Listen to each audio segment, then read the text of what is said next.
You began to plant the seed in people's minds. But I think in the process, you did create a media image of me that's far beyond, the reality of me. And this craving, this awful, raging, eating feeling inside.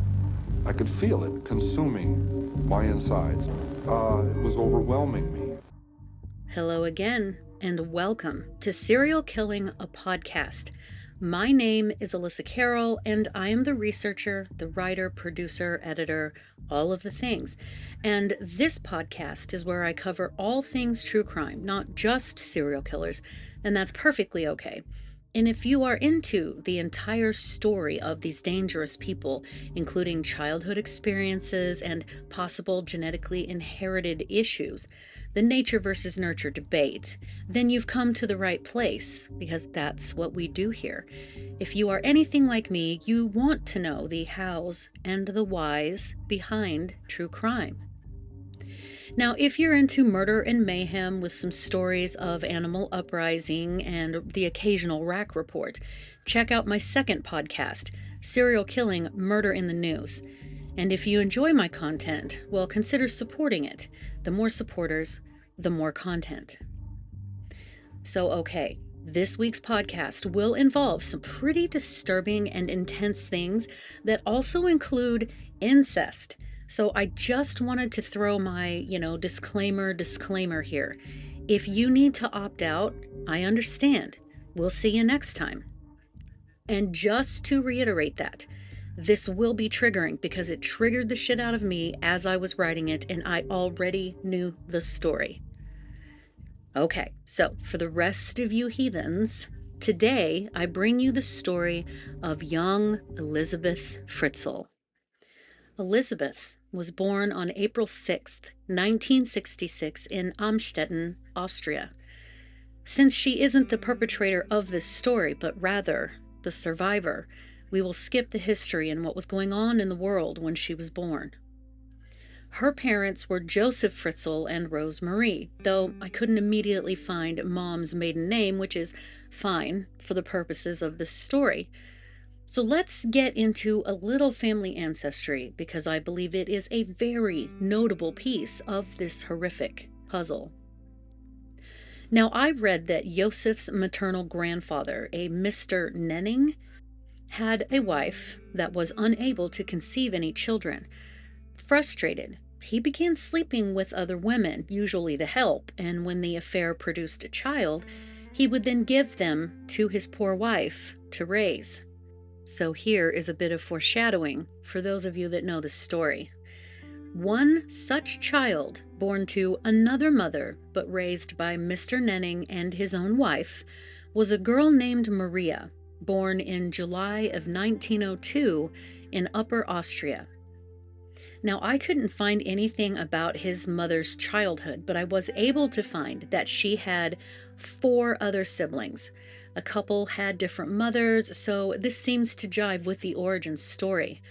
But Maria grew up, met and married Joseph Fritzl Sr., who went by Jerry. He was apparently a severe alcoholic. Together, they had a son, Joseph Stefan Fritzl Jr., born in April 1935. When their son was just 4 years old, Joseph Sr. abandoned his little family and joined the military as World War II was beginning to break out. Joseph Sr. was very much a Nazi supporter and was even a member of a group known as the, quote, Brown Shirts, which was a fledgling paramilitary wing of the Nazi Party. Austria had already been annexed by Nazi Germany in 1938. Austria became an integral part of the Third Reich and stayed a part of Nazi Germany until the end of the war in 1945. And as such, Joseph Sr. was ultimately killed in the war in 1944, never seeing his wife and son again. And with little Joseph's father gone, Maria was forced to work hard as a servant to earn enough money to support herself and her small son. Now, it would seem that she was incredibly frustrated with her husband leaving her alone and the long hours of work she had to endure, but there's also another side to it where she really could not be bothered. And I didn't find anywhere where she received any help from any family members, government assistance, anything like that. Joseph would later say that his mother was physically and emotionally abusive. He said that his mother made it quite plain that she didn't love him, not really a maternal bone in her body. If he, for example, fell and hurt himself to the point that he would cry and reach out for her, she would just leave him, just turn away. He said Maria regularly beat him, and far before he was really old enough to take care of himself while she worked, she still left him alone for hours and hours at a time. And to say they were poor is an understatement. There were food rations at that time, and sometimes a local would take pity on him and give the little boy some bread, which would be the only thing that he would have to eat that entire day. Sources said that Maria at some point admitted to only having the one child to prove that she was not infertile. I'm sure an anxiety of her own due to her father's wife's own inability to conceive, so he was a proof child, or an alibi child. And so, once she had proven her fertility, she wanted no part of being an actual mother. She made sure that he knew he was a burden to her, and so he grew up in a perpetual state of anxiety. He would later say that he tried to bond with his mother or trust her on some level, but time and time again, she would let him down. According to The Guardian, quote, "The fear he felt by her constant absences was never more intense than during the bombing raids on their hometown of Amstetten. Fritzl's mother refused to take refuge in the air raid shelter near the family home, insisting on staying in the house and sending her son into the underground shelter instead." Foreshadowing part 2. As a result, he suffered from an overwhelming sense of anxiety, not knowing when the air raid was over, whether or not the only person in the world to whom he had any relationship with that he was still dependent upon would even still be alive. End quote. So he coped by stuffing his anxiety and his feelings down deep. Showing emotions meant more negative reactions from his mother, right? So she was domineering when she bothered to give him attention at all. And so Joseph grew up, and at 20 years old, pretty much all of his male peers were getting married, and yet he had never even kissed a girl before. He had finished high school, showing a bit of a gift for mathematics, and he did go to college. Now, I read that his mother would act nearly deranged when Joseph showed any level of independence from her. So he took his classes at night, or so the sources say. To pay for his classes, it was said he worked in a scrap or metal yard. And when Maria would be belligerent about his newfound independence, she would move to strike him in the face. Foreshadowing part 3. Only now, as a young adult, he was bigger and stronger than her, and one time he hit her back. From then on, Maria was fearful of her son. So also around this time, he became what is called a peeping Tom. I think we're all familiar with that term, right? Watching unsuspecting victims undress or bathe through their windows, or watching them have sex with their partners, and so on. On occasion, he began to also expose himself to passerby women out in the woods near his home. But he finally finished his college education in college, and he earned a degree in electrical engineering. He took his degree and moved down to the town of Linz. He got a job as an engineer for a steel-based technology company, and he made good money. When he was 21 years old, he met Rose Marie, who was only 17 at the time. Some sources said 16, at a party that a work colleague was throwing. And while she was the one that approached him and asked him to dance, once they were married, after a few months, she was described as a quiet and pretty submissive wife, letting Joseph rule their lives. And both Joseph and Rose Marie agreed that they wanted to have a large family, and so they began. Now, let's take some time to analyze what we know. While this podcast is about Joseph's daughter, Elisabeth, the ingredients to the full recipe of what would happen to her soon are all right here. If you are familiar with this story, then this should come as no surprise. Joseph's maternal grandfather was upset that his wife could bear him no children, and so he slept around and got other women pregnant just to hand them over, or at least some of them, to his wife to raise as their own. One such child, again, was Maria. Now, we don't know what kind of childhood Maria had, but it must not have been the most warm and loving environment. She married Joseph's father, and they only had the one child. With his father abandoning him and Maria when Joseph was only 4 years old, I feel that's pretty telling. I mean, Maria herself told Joseph repeatedly during his childhood that she only had him to prove that she could conceive. That's it. Imagine hearing that as a child, on repeat. It gives one the feeling that she heard about her, quote, mother's infertility quite a bit growing up. And I can imagine that that was a badge of shame that the woman that raised her wore and was reminded of a lot and within earshot of Maria and whoever else would listen.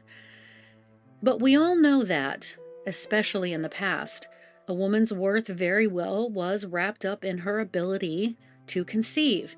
So if Maria grew up feeling coldness from the woman that raised her, hearing that her mother was a failure because she was unable to conceive, this would have a tremendous effect on Maria's sense of self and where she belonged in the grand scheme of things. Now, I didn't find any info on how Maria and Joseph Sr. met, but again, they only had the one child, and then Joseph Sr. abandoned the small family. He was in full support of the Nazi movement, and I didn't get any sense that Maria particularly cared for the ideology, yay or nay.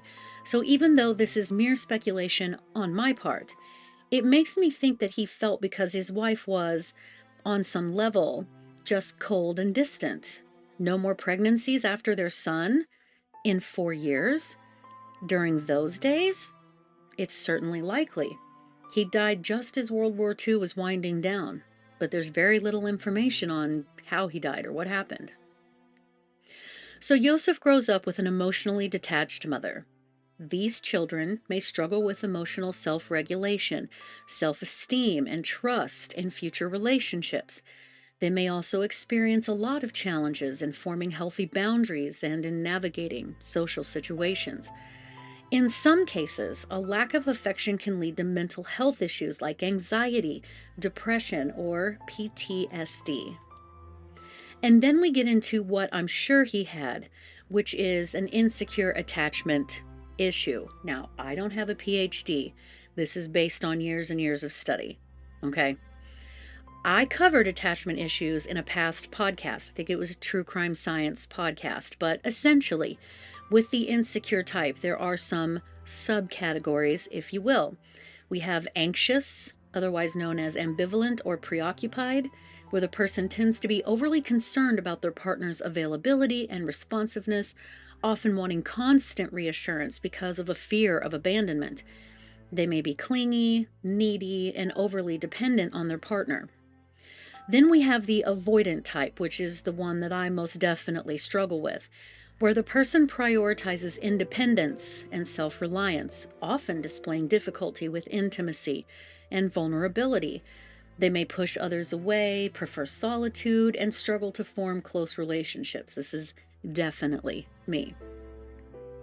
And then we have disorganized attachment, where the person may exhibit a range of behaviors, including being both anxious and avoidant, and may have difficulty managing their emotions and forming close bonds.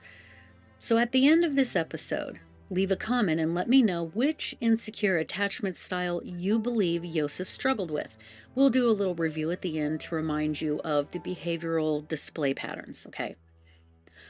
So then we add the physical and emotional abuse, the lack of concern for the very bombs being dropped over their heads, leaving him in underground rooms alone while she stayed above. Imagine his terror. And this was his entire childhood. He grew up in poverty, near starvation, and I'm sure mocked and bullied because he was a child of a broken home during wartime Austria, surrounded by Nazi sympathizers. He never had a girlfriend in his teens, not a date, nothing, being told that he was unwanted, always feeling unloved. This is a surefire recipe for disaster. So let's continue the story. So the newlyweds moved back into Yosef's mother's house, according to a documentary by Strange Lands, and they occupied a ground-level apartment. He would stay with Rosemary's family in the town he worked in during the week. Then he would come home to Rosemary on the weekends. They had their first child, a daughter, in 1957. And a bit of sidebar, I'm not dropping any names that are not absolutely necessary for this podcast because every one of these people that I don't name deserve their privacy. So then 3 years later, in 1961, they had another daughter, then a son just a few years after that. The victim of our story, Elisabeth, was born in April of 1966. She is an Aries, for those that care, and then now immediately understand. But by 1958, sources say that Yosef had turned his life around. He was considered a well-respected businessman and engineer. He had some money in his pocket. The company that he worked for was growing quickly and expanded into the global market. Needless to say, Yosef really didn't have to worry too much about money at this point. In 1967, it was said that the 32-year-old Yosef, while in the town that he worked in, he was doing his peeping Tom gig, right, and saw that a 24-year-old nurse was home alone. Now, he'd been stalking her for a while. Her husband happened to be out of town. He broke into her home and assaulted her hard R while holding a knife to her throat so she wouldn't scream. Oh, and the icing on the cake is that her baby was sleeping in a crib next to her. He also attempted to assault hard R another young woman and was known to expose himself to other women as well. At this point, Elisabeth was barely a toddler. Yosef was apprehended for that attempted assault and served an 18-month sentence, meaning he wasn't home at all during that time. Though his wife did visit him in prison, she didn't ask for a divorce. They didn't even talk about it. But when he got back home, his kids weren't really all that excited to see him, and his wife had kind of gotten used to his absence, and he was livid that when he walked in the door, they didn't all jump up and immediately come running to him.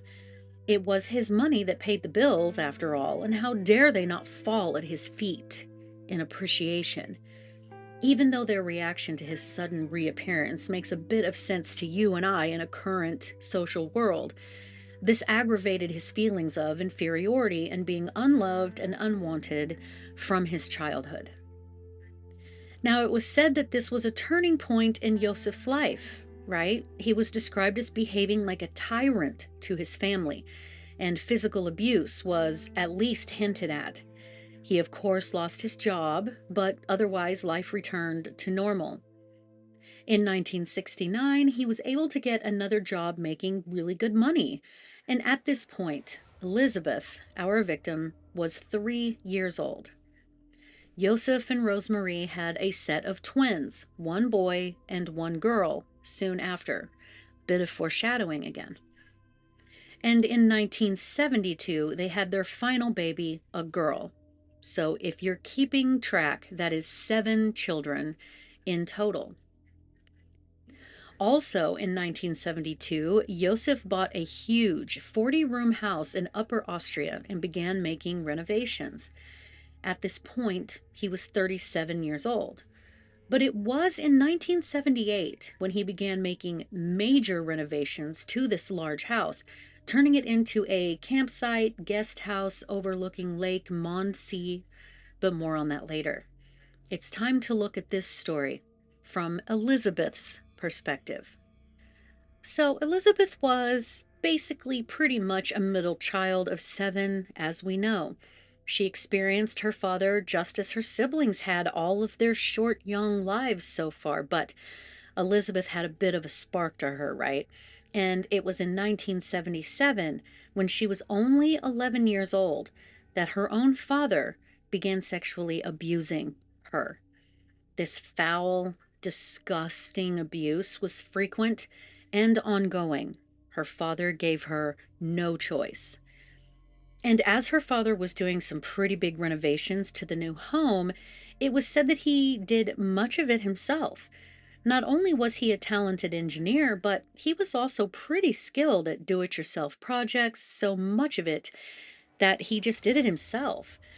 When anyone asked him why he worked so hard doing most of it with his own two hands, well, he explained it was for the cost savings. And to any of us who didn't know any different, that makes sense. That's why I DIY. To the average person who has no interest in true crime, it would certainly seem like a smart move. And so Elisabeth listened to her parents talk about how her father's work was aimed toward them also having their own private quarters away from anyone that might be staying there as a guest. They wanted to have kind of a resort, right? He also told his wife that parts of it would also be his private area that no one would be allowed in, which, to be honest, was perfectly fine with Elisabeth and the rest of the entire family. I mean, her father was nearly insufferable, and I'm sure she thought that perhaps he would stop violating her. And as a matter of fact, as each child became legally old enough to move away from the home, they certainly did, fast. I mean, as fast as they possibly could, and it's no wonder. His mood swings and beatings and tyrant behavior were, as I said, insufferable. Elisabeth found herself the oldest child still living at home. The 3 children born before her were now gone. Did her father touch her older sisters? My research says that he did not. Now, I read that the remaining children begged their mother to leave their father so that they could have some semblance of a quiet and normal life, but Rosemarie would not leave him. She instead kept herself busy running the resort and tending the children that still lived at home. It's like she just sort of lived in a fantasy world, just dissociated and putting up with him. With Elisabeth as the oldest child still living at home and the abuse she was regularly enduring from her father, research makes me believe that she purposefully made herself small. She came across as shy and quiet, as if to try to disappear in any room that she occupied. Her father always noticed her, though, and began sort of identifying with her compared to how he was during his childhood.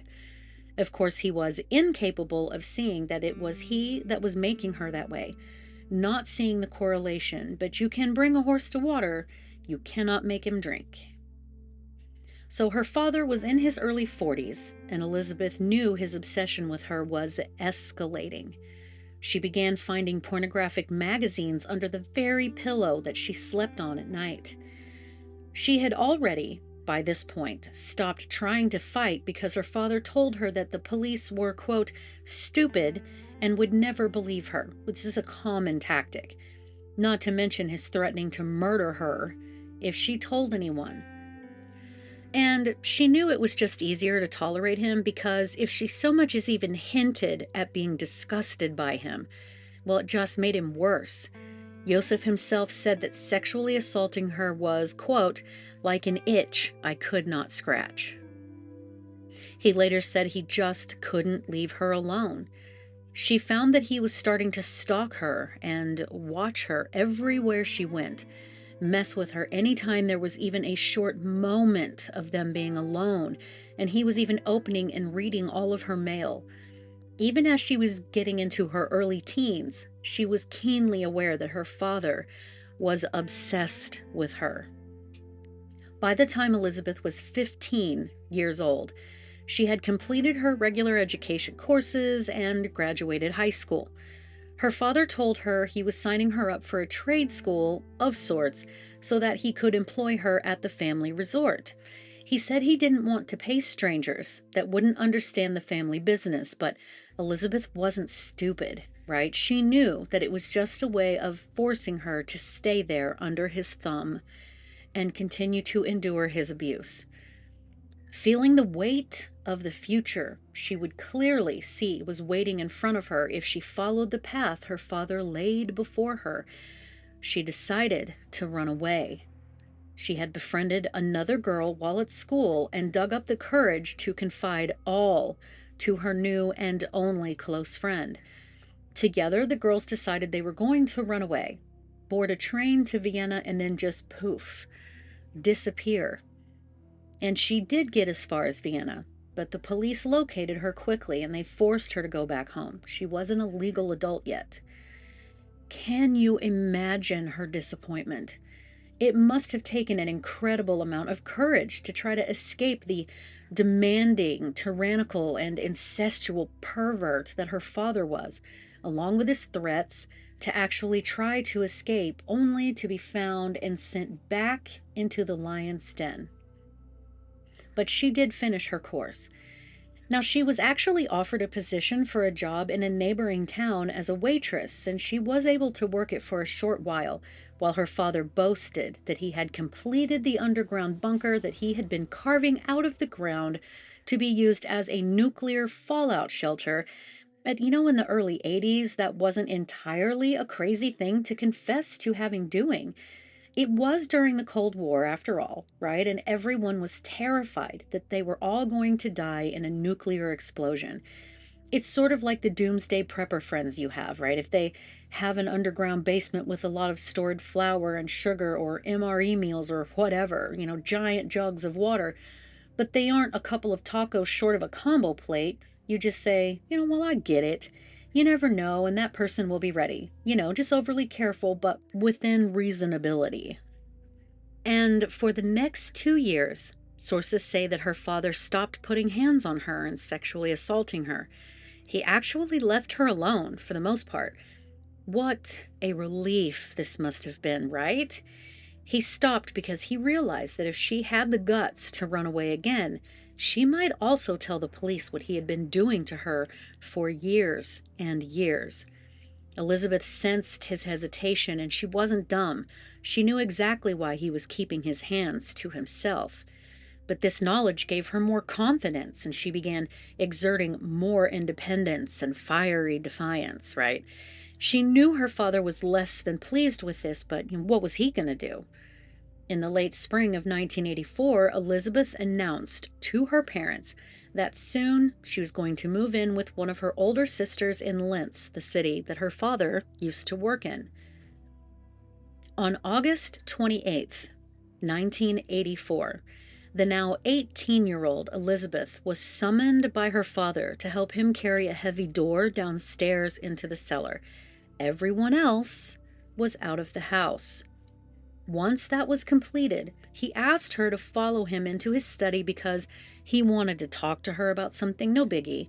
And as she entered the study, her father put a chloroform-soaked rag over her mouth and nose, and she fell unconscious.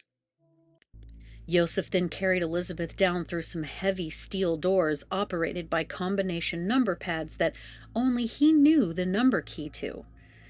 When Elisabeth regained consciousness, she looked around as best she could. She found herself chained to the wall inside of a room where she had limited mobility. As her awareness became more and more clear, she could faintly see that in this small space there was a bed and a TV with a VCR. The area she was being held in was not even zoned or with an approved permit, meaning no one else knew it existed. The room was nearly completely pitch black, and she could smell mildew heavy in the air. There were no windows or any real proper ventilation to move the damp air around, so the walls always had this thin, constant film of slime on them. She would discover soon enough that in another adjacent room there was a toilet and a sink. Fully conscious and beginning to feel real fear building, her father appeared to make sure the chain was super secure. It was then that she realized what was going on. Her father left, and she was alone in that dark room for the next 24 hours. When he returned the next day, he whispered in her ear, quote, "No one can hear you scream, and you can't get out of here." This is a phrase that she would hear time and time again. After Rosemary noticed her daughter's absence, after, a couple of days, she became frantic, and she and Joseph notified the police, stating their daughter was missing. Now, Joseph told the police that he noticed his daughter was hanging out with some strange people, some ruffians, if you will, and that they had been part of a cult. He told them that he feared his daughter had run away to be a part of this cult. And since she was now 18 years old and considered an adult, there wasn't a lot that they could do. I mean, adults are free to leave and live wherever they choose, right? Legally. Joseph then forced his daughter to write a letter saying that she had, in fact, run away and joined a cult, that she had done so willingly. Joseph then drove over 100 miles away to another town and mailed the letter back himself. Again, there wasn't a lot that the police could do, but the local media was contacted and they put her picture in the paper, at least trying to find her to make sure that she was okay. But you and I both know she was not okay, not by any stretch of the imagination. The next day, he came down and sexually assaulted her, hard R. Then he went back upstairs and went on about his day, still playing the role of a successful businessman and a diligent family father man, right? A second visit downstairs and another violent assault. Oh, and both sessions lasted for around 4 hours each. And this would be her life for the foreseeable future. Elisabeth knew that her father was wholly getting off on the fact that he had complete and utter control of her and could use her however he wanted on a whim. The control for him was intoxicating. Elisabeth endured all of her father's sick perversions inflicted upon her while he wouldn't even speak to her own body, by her own father. And he would have been just as musty and sweaty on her as she always was, due to the very environment that he kept her in. Oh my God. Twice a day, for hours at a time, every single day, for weeks, then months, that turned into years. Sources say she fought him every time, which seemed to just spur him on even more. For entertainment between assaults, he forced her to sit with him and watch violent, pornographic videos. He would then force her to act out his favorite scenes from each movie.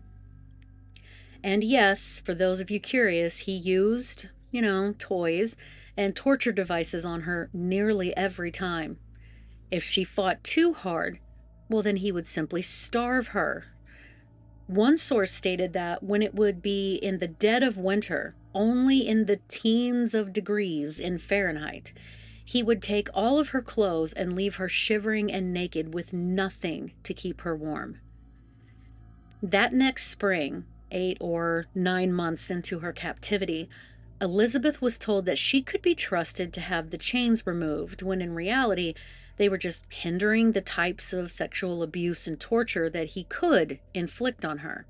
But he warned his daughter that if she tried to escape, the heavy doors were equipped with equipment, I guess, that could sense her messing with them, and they would release a deadly gas, and she would expire. How very concentration camp of him, am I right? So 2 years after her imprisonment, we're into it, 2 years, Elisabeth began waking up and feeling sick to her stomach in the mornings. She was now 20 years old. It didn't take her long to realize that she was pregnant. And try as she did to hide the fact from her father, he figured it out pretty quickly and told her she should be thankful that he put a baby in her belly.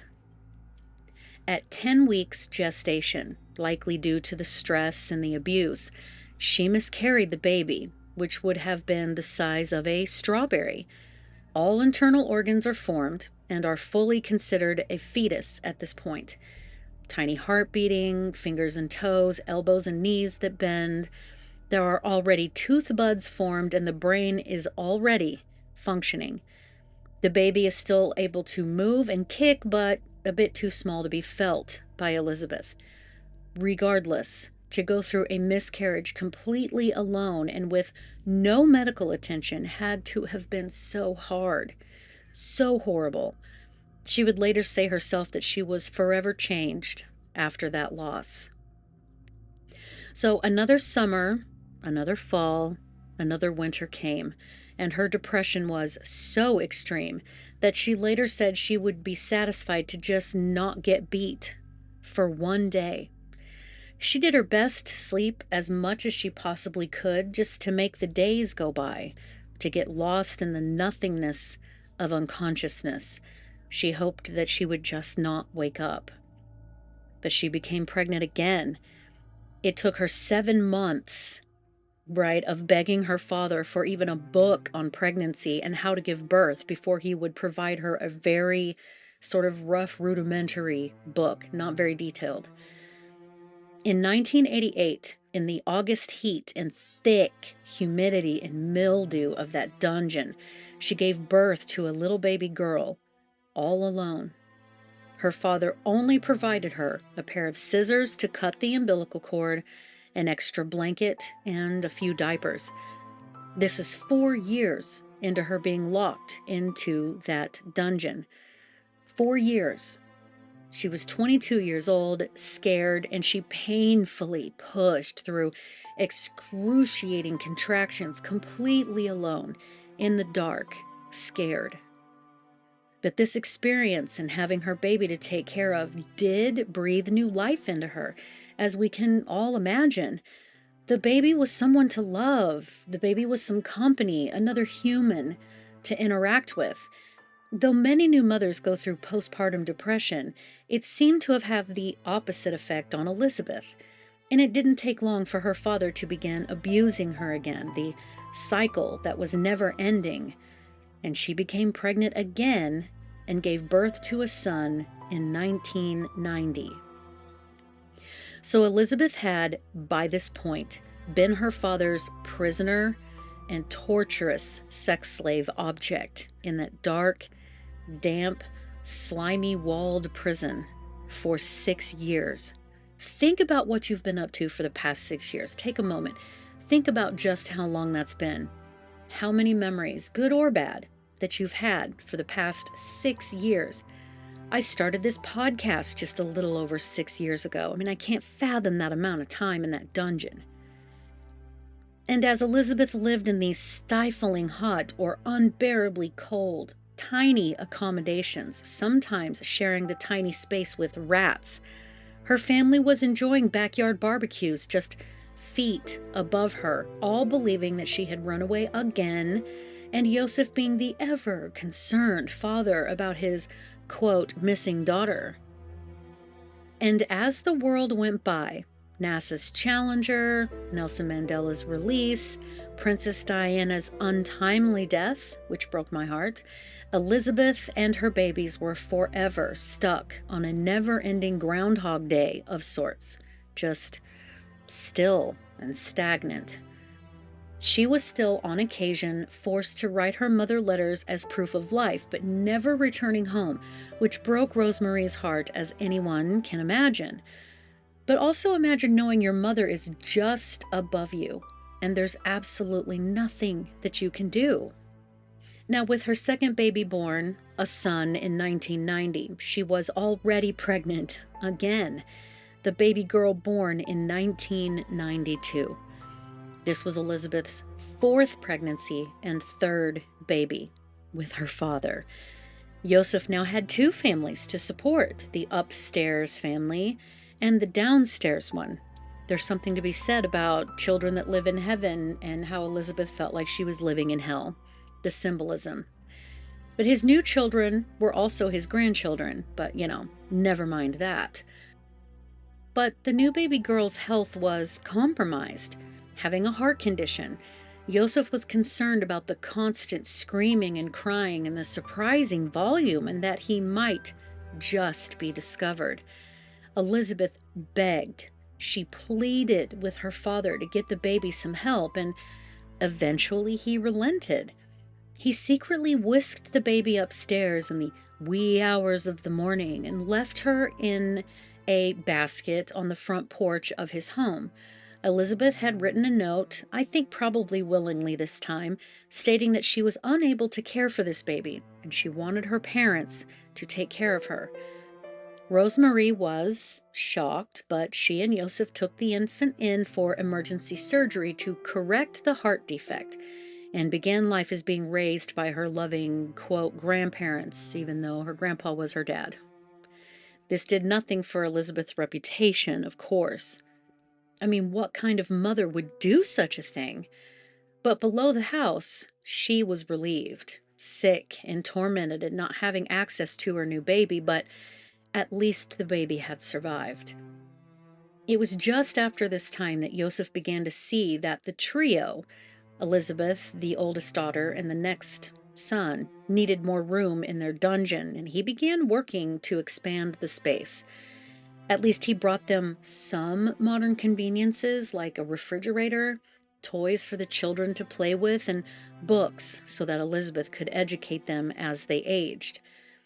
Elisabeth would again give birth to another baby girl in 1994 in that dungeon, and though there was no health issues with this baby or nothing super obvious, Joseph took Elisabeth's baby and left it on their doorstep again, with a forced note this time for Rosemarie and Joseph to raise. So as a reminder, by this point, Elisabeth had been in that disgusting, slimy, dark, stinking, suffocating dungeon for 10 years, 5 pregnancies, 4 surviving children. At this point, the press had been made aware that the missing Fritzl daughter had dumped 2 of her infants on her poor parents, and Joseph played the part of the worried father. I mean, what could have happened to her? Why was she doing this? Then excusing himself, to go downstairs and do unspeakable acts to the very daughter who would have given anything to be with her upstairs babies. Keep in mind that the 2 downstairs children were just within earshot. In 1966, Elisabeth, again with no medical intervention, gave birth to twin boys, just like her mother had had twins. One was healthy and one was born extremely sick. And though Elisabeth begged her father to save the life of the infant boy, he just let that baby die. And not only did he let the baby die, he then took the newborn and put him in the house furnace to essentially be cremated. Then he took the living newborn away from Elisabeth and left him to be discovered on the doorstep, just like the prior 2. Another abandoned baby, according to the outside world, another foundling for Elisabeth's poor parents to raise. And finally in 2002, after 18 years in that dungeon, Elisabeth, now 36, gave birth to her final child, a boy. So for those counting, that is 7 of her father's children that she gave birth to, 8 pregnancies, 6 surviving children.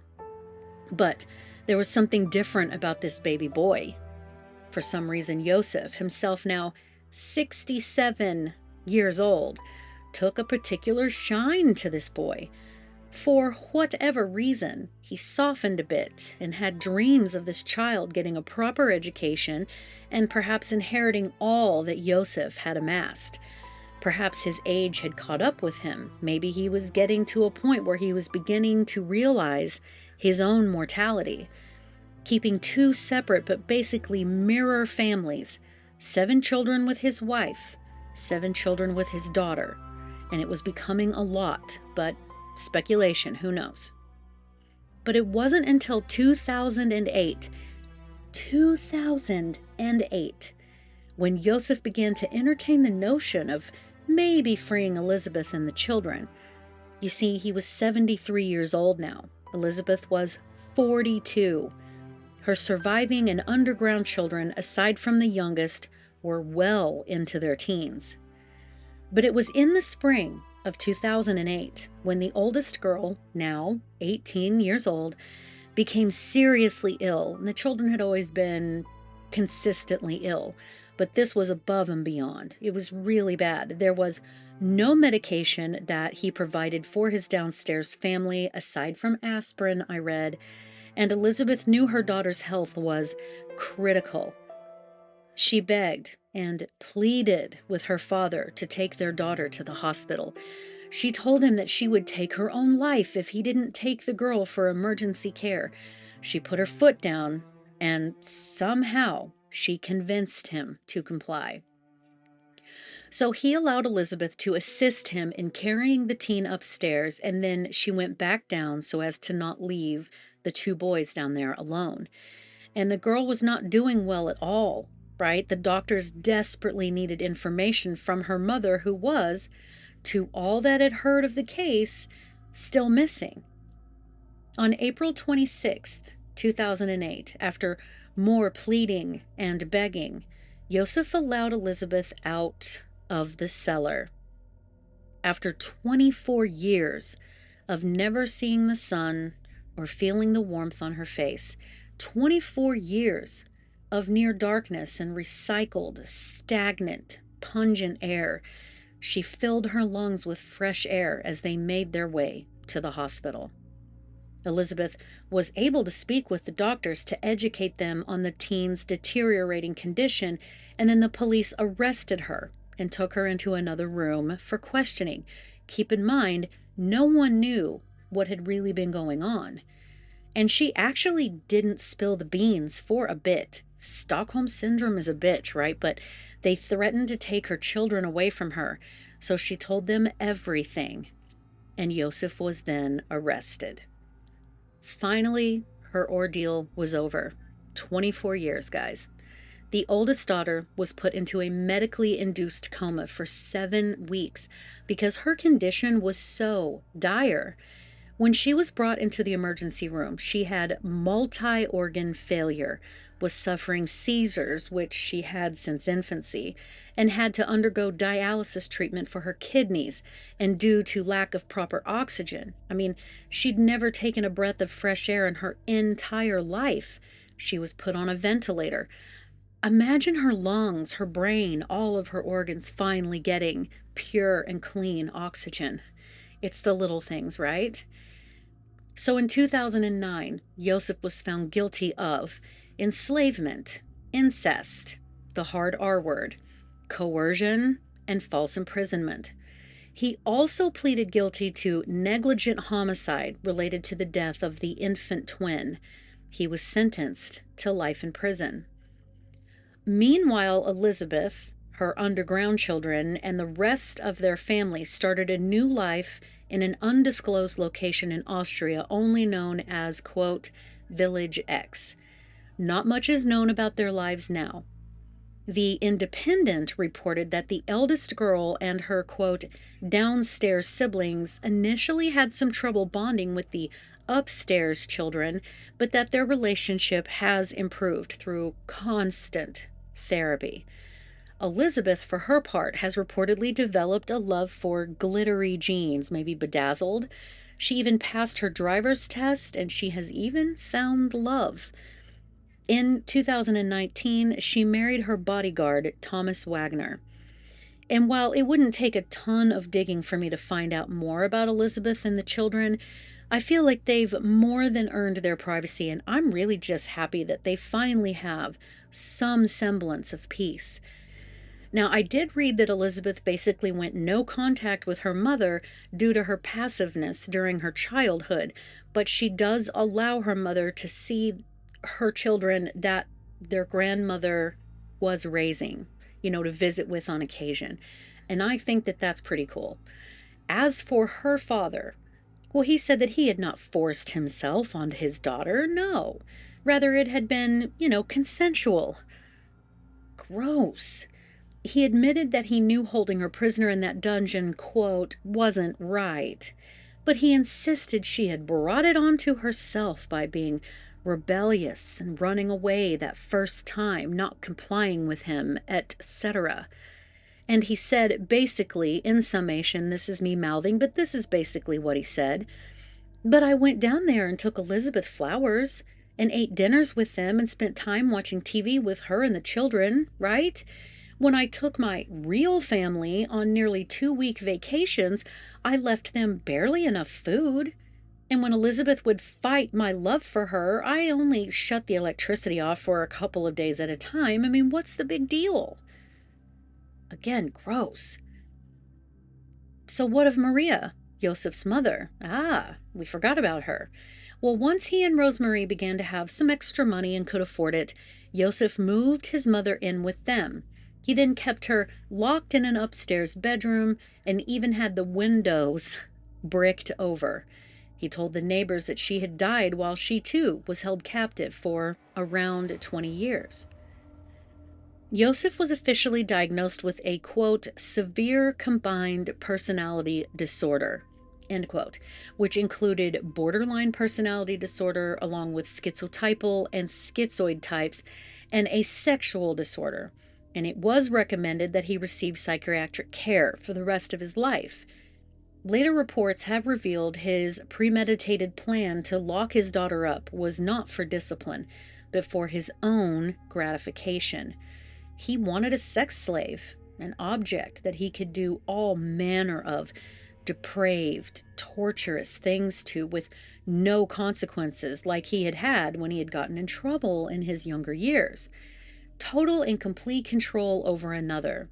The dungeon, thankfully, has since been filled with concrete. Now, as of this recording, Joseph is still alive, but it has been reported that he has dementia. He is now 90 years old.